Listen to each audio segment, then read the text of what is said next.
Four shortlisted for the job of Guyana's elections boss, and in sport, New Zealand into the World Cup final after a stunning win over India. I'm Ricardo Robertson. This is Caribbean in 10 for Wednesday, July 10th. I'll be back with the details after the break.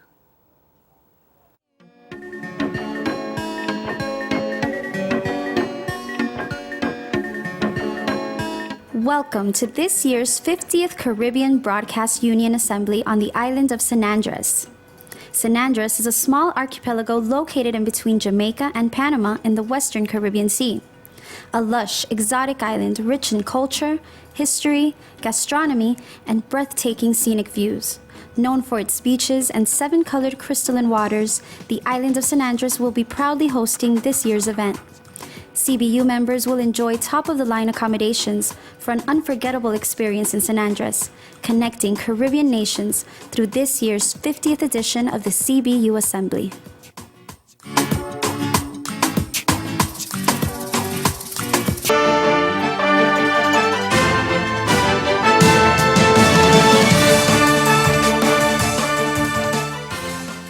We begin in Guyana, where the process of selecting a head of the elections body is making progress. 4 opposition nominees have been shortlisted for the position of Guyana Elections Commission GCOM chairman.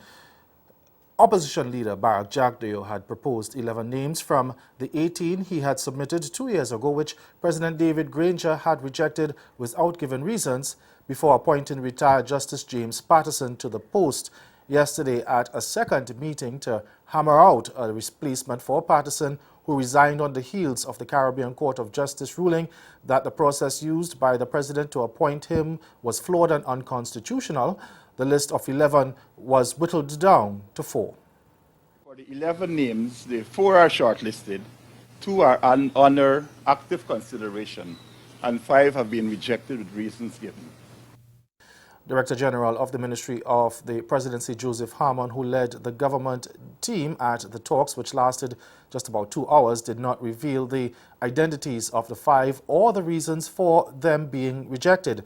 Now, when pressed, he would only say that some reasons were related to security. The government and opposition teams are scheduled to meet again tomorrow, when they will examine 8 names submitted by the president. The leader of the opposition is also expected to submit additional names for consideration. Meantime, in a statement to the nation yesterday, President Granger said he was committed to continuing the dialogue with the opposition to have a new GCOM chairman in place soon. The government side remains committed to continuing the dialogue and concluding this election process within days to enable the Election Commission to function. Once done, Guyanese can expect credible elections in the shortest possible time. The President, acting on the advice of the Elections Commission that it is ready to conduct elections, will proclaim a date for those elections. This necessitates the chairman of the Election Commission being in place as early as possible. The Trinidad and Tobago government appeared optimistic as it responded to a downgrade by US-based ratings agency Standards & Poor's.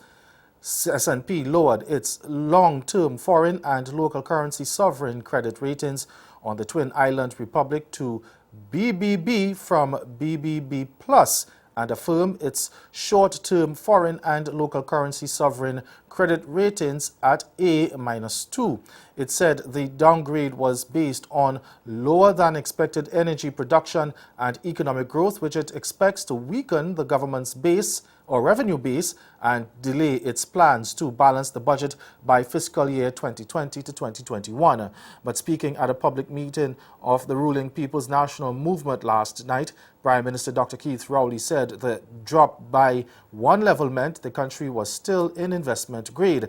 He said the country still has serious difficulties, but noted that the S&P had upgraded the outlook from negative to stable.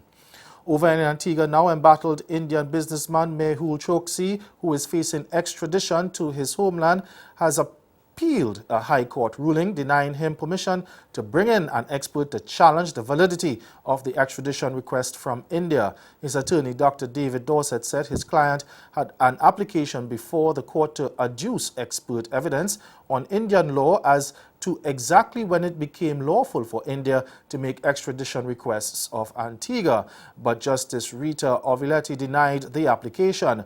As a result of the filing of the appeal against the judge's decision, the extradition proceedings have been put on hold. Choksi, a billionaire diamond trader who is wanted in India for allegedly defrauding the Punjab National Bank, gained Antiguan citizenship under the island's Citizenship by Investment program. Prime Minister Gaston Brown has already said the citizenship would be revoked only after Choksi exhausts all his legal options. And stay with us, your Midday Sport is next.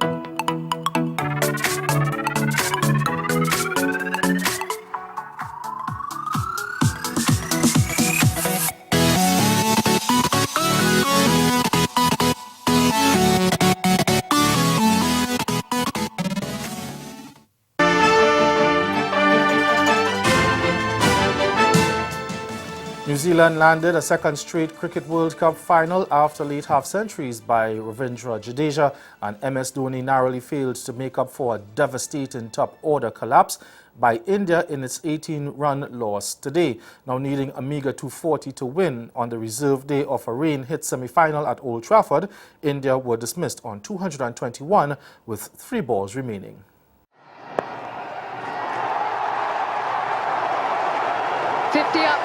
For Ravi Jadeja, he comes back for 2, his 11th one-day 50.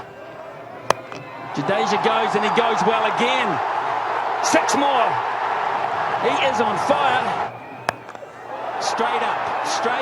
Williamson again. Biggest moment. Got it. Goes big. How big? I think it's big enough. It is. Oh man, just by a matter of inches. Now they've got to push for 2. Who's going to cover the keeper's stumps? They're going to go. Got to get him. Direct hit. Thanks, Kevin. I've made my decision. It says that magic 3-letter word. Ferguson. Done him for pace. Done him for direction. He tries. He can't do it. There's a little touches there. It is. It's over. It's over. Latham takes the catch. Pyrotechnics go off. What a performance from New Zealand to defend. And Bohemian Shawnee Miller-Weibo smashed the meet record as she brushed aside her field to win the women's 200 meters at the Hungarian Grand Prix in her first half lap of the year yesterday. The reigning Olympic 400-meter champion dominated from start to finish to clock 22.18 seconds and knock off 0.34 of Jamaican former world and Olympic champion Veronica Campbell-Brown's 3-year-old record. Now, Cote d'Ivoire's Marie-José Talou finished second in a season's best 22.76 seconds, while Jenna Prandini of the United States clinched third spot in 22.88. And that's Caribbean in 10. Join us again at 6:30 for Caribbean Newsline. Until then, good afternoon.